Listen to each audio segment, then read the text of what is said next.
Dear learners, अब task number 3 की तरफ आते हैं, जो कि फाइनेंशियल आर्ग्यूमेंट्स आपसे मांग रहे हैं।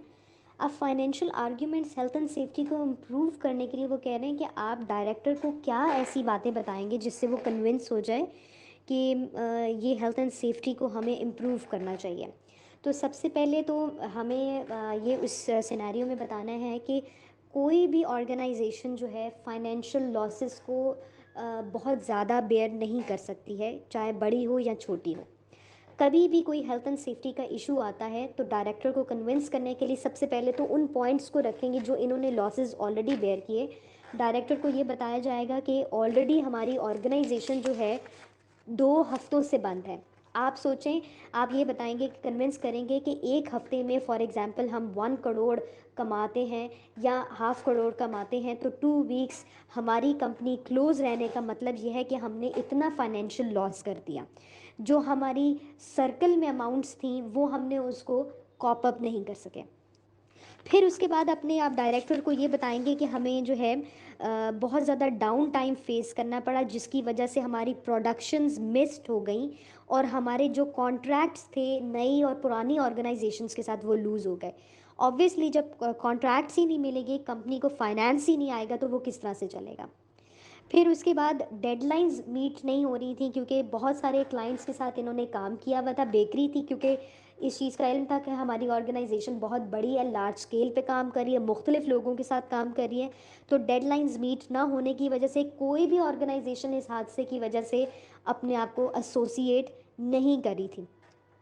फिर इसके बाद रेपुटेशन हमारी डैमेज हुई, जो कि इनडायरेक्ट कॉस्ट है। रेपुटेशन डैमेज होने का नुकसान जो है वो लॉन्ग टर्म होता है, यानी कि रेपुटेशन की बेसिस पे अगर किसी ऑर्गेनाइजेशन ने आपके साथ कॉन्ट्रैक्ट करना भी है तो वो नहीं करेगी।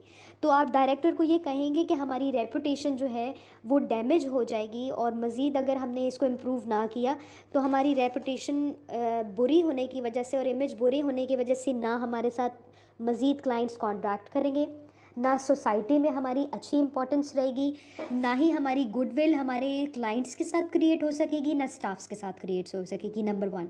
दूसरी चीज़ ये कि फिर अगर हम हेल्थ एंड सेफ्टी को इम्प्रूव नहीं करेंगे तो हो सकता है कि हमें दोबारा से जो ये प्रोसिक्यूशंस हैं और पनिशमेंट्स हैं उनका सामना करना पड़े, और शायद कंपनी इस सीरियस प्रोसिक्यूशंस और फाइन्स के बाद दोबारा से फाइन्स को बर्दाश्त ना कर सके।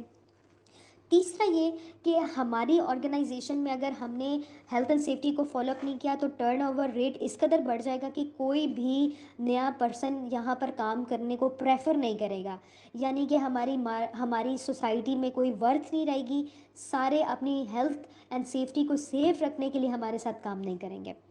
फिर उसके बाद आप ये कह सकते हैं अपने डायरेक्टर को कन्विंस करने के लिए कि अगर हमने हेल्थ एंड सेफ्टी को फॉलो नहीं किया तो इंश्योरेंस प्रीमियम्स हमें जो है वो हमारे इंक्रीज़ हो जाएंगे।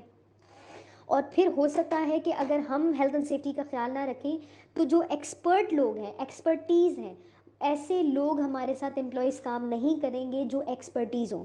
क्योंकि हो सकता है कि जो इंजर्ड पर्सन थे वो एक्सपर्टीज़ ऐसी फ्यूचर में रख सकते हों जो आपके कंपनी के लिए बेनिफिशियल हो। लेकिन अगर किसी के साथ हादसे होते रहेंगे तो हो सकता है कि हम इसकी वजह से एम्प्लॉयज़ के साथ साथ उनकी एक्सपर्टीज़ को भी खोते चले जाएं।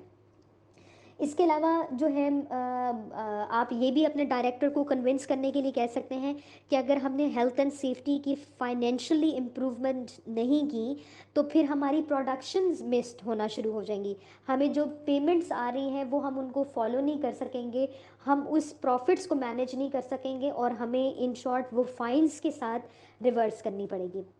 और फिर इसके अलावा 2 हफ्तों से अगर हमारा ये ऑर्गेनाइजेशन अभी बंद है, अगर फ्यूचर में भी हमारे एक्सीडेंट्स होते रहे तो हमारे मज़ीद ये क्लोज डाउन और हमेशा के लिए बंद होने का खदशा है, और फिर कोर्ट्स के सामने हमारी फाइन्स और लीगल कॉस्ट्स का सामना करना पड़ेगा।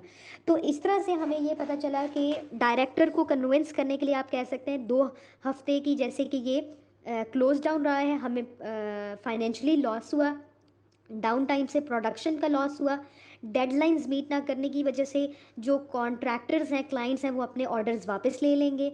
इसके अलावा कोई भी हमारे साथ अपने आप को एसोसिएट नहीं करेगा, हमारी अपनी वर्थ कम हो जाएगी।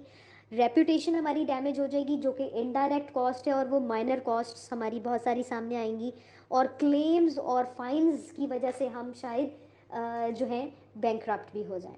तो इन प्रॉब्लम्स को देखते हुए, या फिर अगर हमने इस तरह के हेल्थ एंड सेफ्टी को फॉलो नहीं करते रहे, तो हमें हो सकता है नए वर्कर्स हायर करने पड़े, उनको दोबारा से ट्रेनिंग में उनकी इन्वेस्टमेंट की जाए, फिर दोबारा से उनको सिखाने में इन्वेस्टमेंट किया जाए। और अगर खुदा ना खास्ता किसी के साथ हादसा हो जाए हेल्थ एंड सेफ्टी ना करने की वजह से, उनको सिक पे लीव्स देनी पड़ेंगी। जो जैसे ये फैमिलीज़ जिनके ये 2 पर्सन फौत हो गए, उनको क्लेम्स उनके देने पड़ेंगे, उनको फ़ाइन्स पे करने पड़ेंगे, ना सिर्फ इनको बल्कि गवर्नमेंट को भी पे करना पड़ेगा।